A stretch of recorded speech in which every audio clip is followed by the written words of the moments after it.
is an important program that we have in Kiwanis. It's one of those things that sometimes it's dry, you don't want to talk about it, until the lawyer hits you with a $10 million suit because someone in the organization didn't check the right boxes. So it really is important to us as an organization. Berni?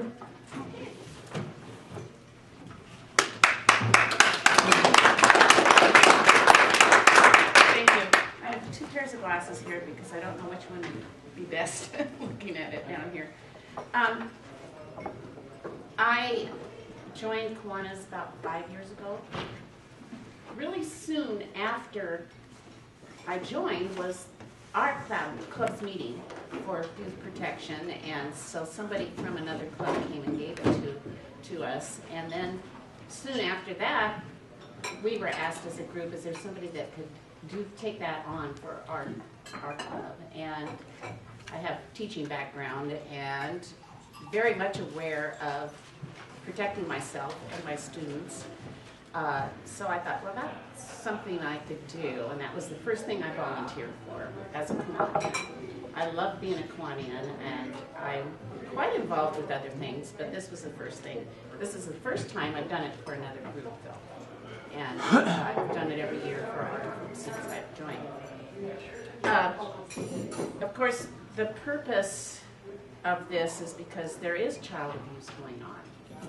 There are approximately 335,000 youth that Kiwanis works with in some way or another. And they are saying that 1 in 4 youth are abused in some way. And so we need to be aware of that, and we need to be able to identify it.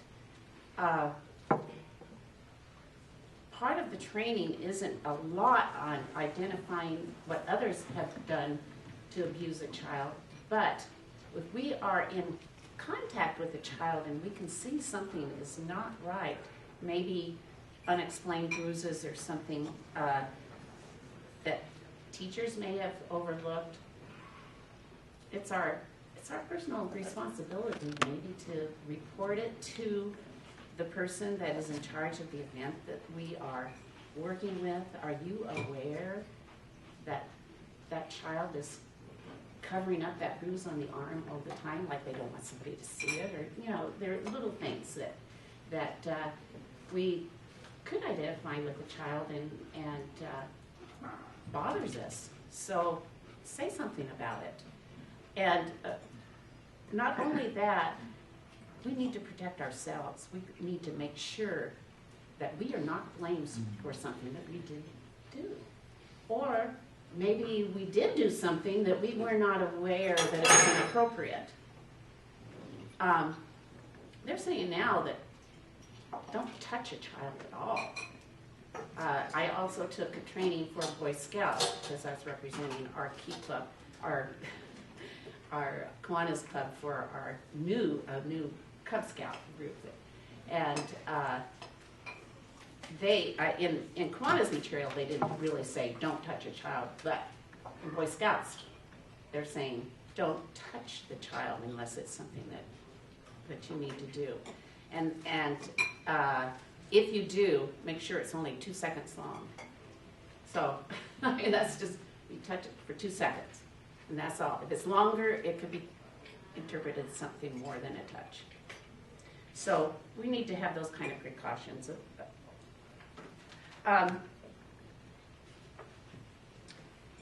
We also want to be trusted.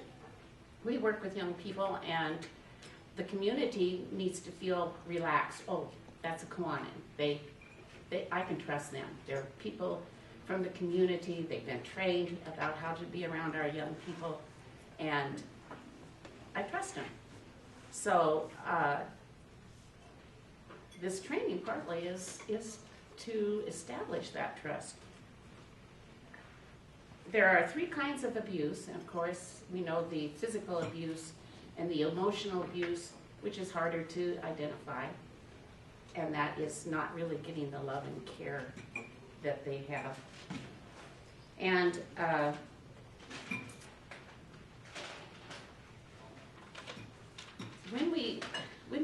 this abuse, like I said it before, but when we see any kind of thing that we are uncomfortable with, we are asked to report it to the person that is in charge of the event.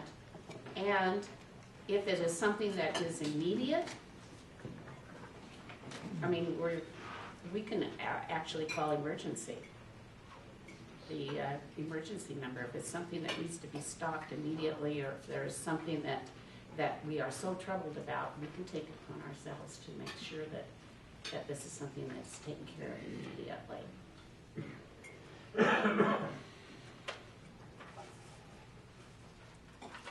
And so that's the three, the understanding exactly what we're looking for, or not really looking for, what we might be seeing, and then identifying that and knowing what to do with it. The guidelines were originally established, I think, in 2011 from Kiwanis, and they have been updating it and working with it ever since. And our latest has been this year. It was 2016, and then this year they've redone it again, and they've shortened it, which is nice, but the material hasn't all come through yet, and I don't have it all, and so I'm still working on the longer version. I'm sorry. So they have shortened it. And I've talked about why we're doing it, so I got all this laid out for me. But when there is an event with youth, we have to have chaperones, of course, and those chaperones have to be 21 years of age. That chaperone has to be approved. If it's a Kiwanian, that's pretty much approved, because we know the Kiwanians have had their training, youth protection training. Also, you can have chaperones from the school district if they are approved through the school district.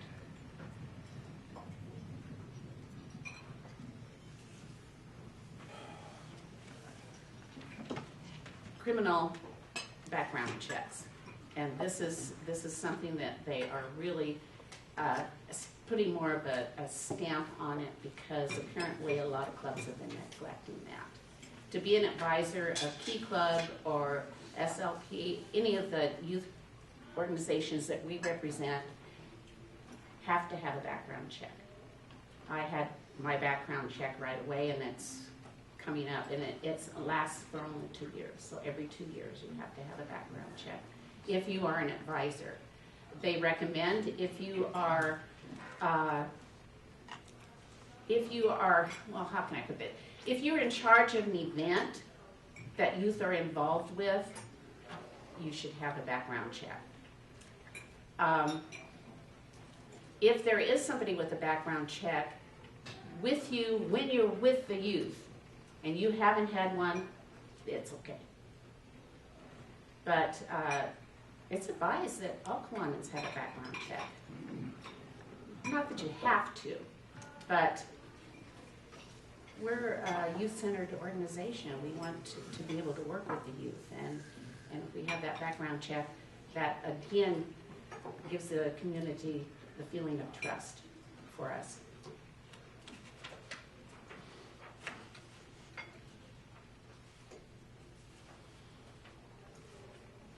Okay, and all this material's on background check, and I don't need to repeat it. Like I said, it's much shorter nowadays, so I don't need to go all through it at all.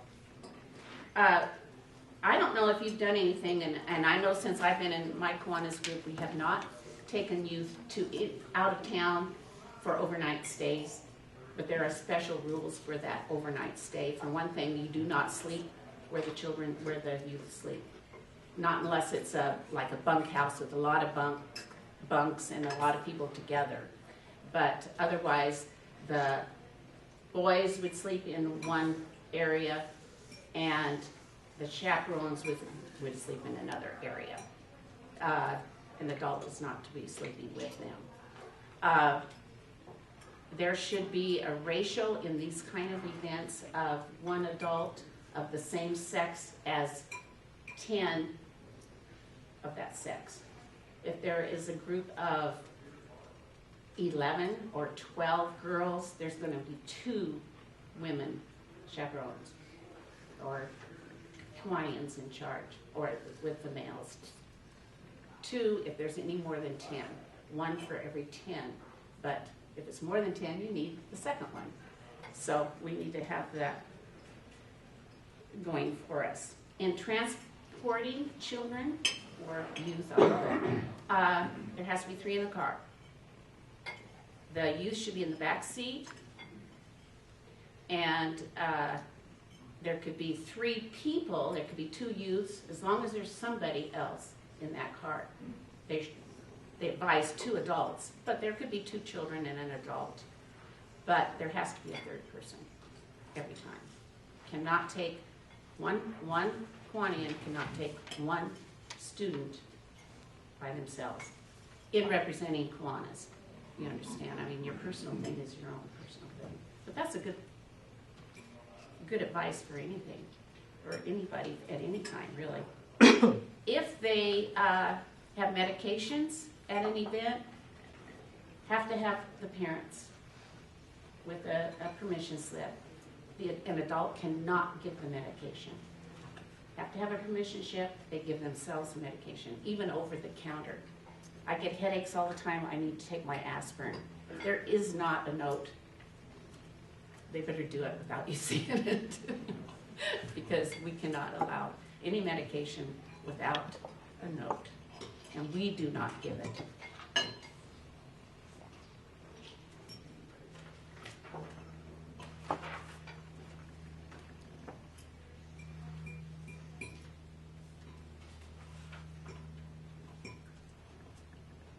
Oh, and the other thing that we need to be aware of is that in these kinds of events that we take children to, we need to keep all the registration information confidential.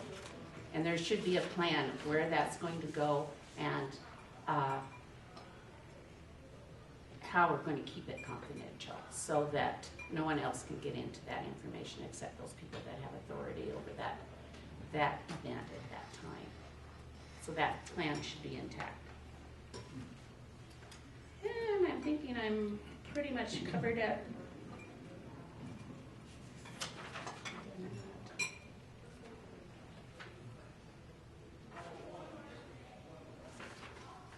Okay, I think I have it. What I've done next is I have a, well, he called it a test, but actually it is a questionnaire. I'm not going to collect it. I hope that somebody here will collect it, and if you put your name on it, and there is not a place for names, if you put your name on it, he will be able to see who has been here and who has had the training, because everybody in your club is supposed to have that training. And we will leave extra ones, so the guidelines are listed right on the top page. Those guidelines are supposed to be to every Kiwanian, and so that guideline will be to the people that are not here. The little test will be there for the people that are not here. They really don't even have to take it as long as they have the guidelines and can read it. And the reason I'm giving the test is because, well, there's an answer sheet on the back, and if you don't know the answer, look it up, and now you know the answer, and so you're okay. You understand? So go ahead and review these things and look up the answers, and you can put them in and put your name on the paper and give it to Earl. And if you still have problems finding the answer and getting it right when we give you the answer, please come and see me, because I have some remedial education programs that I will be providing. okay, question? In your first comments, you talked about 335,000 youths. I assume that's a national figure. Worldwide. Worldwide, okay. Worldwide, Thank yes. you. And, okay, so, and can you just speak briefly to the foundation of of that statistic, 1 in every 4 children, where does that come from? 25% of the children worldwide are abused, is that? You know Is what? that correct? That's American children. It's American children? That's Thank you. that's in America. The statistics I heard and told as a physician, 1 in 4 girls and 1 in 5 boys get sexually abused yearly, usually by a relative. But the number is a worldwide figure, The- is that correct? This 335,000. I think it's 300. You have an older test, and the answer to the older test was they say over 300,000. But The number in Key Club actually might be higher than that now, yeah, but because Key Club is the largest number in the United States of membership. It's a fantastic number for kids that we believe in various groups that have studied this at the national level have come out with that kind of a figure. international numbers. It's unbelievable. 1 in 4 girls and 1 in 5 boys. At least. Are there any more of these tests? I have a question. How can I get a background check and how much does it cost me? oh, I'm glad you asked that. I'm sorry. Go on the Kiwanis International website and just, it's hard. Believe me, it's hard. You have to read every little thing that you can choose to get into, and then you get into the right one, you find it. That's how I did it, and it took me a while to find it, and I can't tell you how many wrong directions I went, but it is there, and it'll give you the test online.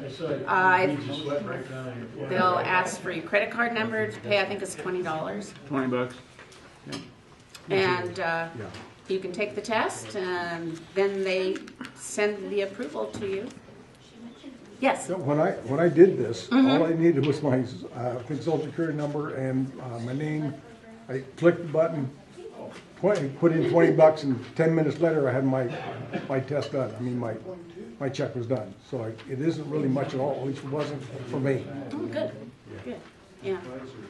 Yes. Do other background checks work? I mean, I just took a child care background check. You had to have your fingerprints taken and a federal check. This is one of the things that changed when I first had mine. See, like I said, I'm up in May for my second time that I've done this. The first time I was credited for a background check because I had it through the school district, and then they changed it and they said that if you are a Kiwanian, you need to have it through Kiwanis International. That's what they're telling me now, or telling the papers that I come up with. So, yeah. I'd like to make a comment. In defense of Kiwanis presenting the Youth Protection Program, it's in a constant morphing state where it's getting better and simpler and quicker. And only last weekend I was in Yakima and I had the high-level presentation on this. And we're guessing that within about a month, maybe a month and a half, we'll be presented with a streamlined version of doing the background check. And it's going to be done by an outside source, and I can't pronounce the name of the company, but it started with a P, like Pervaline or something along that line. And they're the ones who will be third party working with Kiwanis in managing the background checks. We out here in the real world, as opposed to Indianapolis, don't always get the information as fast as we should, and we were scheduled to do this. So if changes come about, we'll say sometime early this summer, you can understand that we're still growing into the program. It's getting better, it's getting more in depth, and we're learning as we go along in the process of how to present this. So we're complying with Kiwanis International's regulations by having the program presented, by taking the test, by bringing up the subjects that are on the test, as we now are asked to do. So we're doing the best we can with what we don't have. Okay? Thanks. Earl, Yes. at one time I thought it was that Pacific Northwest was the district that was being sued the most in these kind of areas. That's true. It goes back probably as much as 25 years ago. There was a Kiwanis Club up in the Washington, Seattle area, I think it was, that the club has decided that they were going to create a home for boys, for wayward boys, or kids that just didn't cut the mustard in real life. And the program was really good and lasted, I don't know, half a dozen years. And finally, Kiwanis got sued because of some improprieties that had occurred. It's been so long ago that it's almost lost in antiquity. Is the case still open? I heard that it is. Having said that, no other comments am I allowed to make, because I had no other comments. But I will tell you, we do have, in our dues, we pay our, what is it, $7 or $8 for our liability coverage. All of that has come about because of that lawsuit up in Washington. It's almost never brought up because it's so long ago, and half the people, probably 90% of the Kiwanians, are no longer even in Kiwanis. But there was an occurrence for us, and we are taking appropriate action to stymie any other events that could occur. I mention that because a lot of times we say, this is a bunch of hooey. We all know the kids. We are all going to do the right thing. And we don't need to follow that because, you know, we'll just scuff it by. Like I said, until you get hit with a $10 or $20 million lawsuit because you didn't do all the paperwork that you're supposed to do, then you realize that maybe I need to do that. And it's hard for us. You know, I was talking with Randy a minute ago about folks out here perhaps not taking the coronavirus as serious as they could. He said, you know, there's the rednecks out here who just spit in their eye. Well, I have a certain amount of that in my system too. But I've dealt with this enough to know it only takes one individual to screw up. And the organization can be in deep, deep doo-doo. Even worse than that, that person screws up and they've hurt a child. Yeah, I've heard a child. They've hurt a child. They've hurt a person. They've hurt a family. Michelle? Earl, so I've been a mandatory reporter for many, many years, and one of the most freeing things through the trainings that I've received is you don't have to prove abuse. If you suspect a child is being hurt, or you suspect something that's wrong, don't feel it's not your obligation to prove it.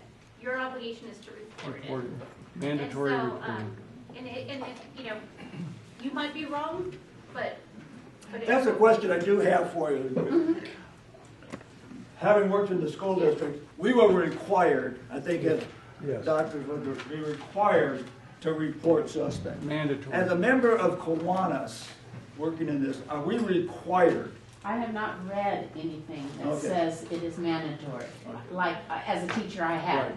As a Kiwanis, I have not read anything that But says that. as Michelle said, if you suspect it, I believe you will be covered even if you suspected and reported it to the proper authorities, DHS, police, wherever you go to with it, against false reporting.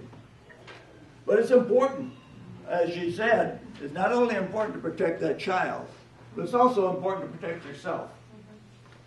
Because there are cases, and I've dealt with them, where somebody has been accused, and all the accusation is perhaps as damning as actually having it proved. You wouldn't want that spread in the local paper that Kiwanis in Redmond had been somehow or another negligent in dealing with kids. And so it's a very, very serious thing.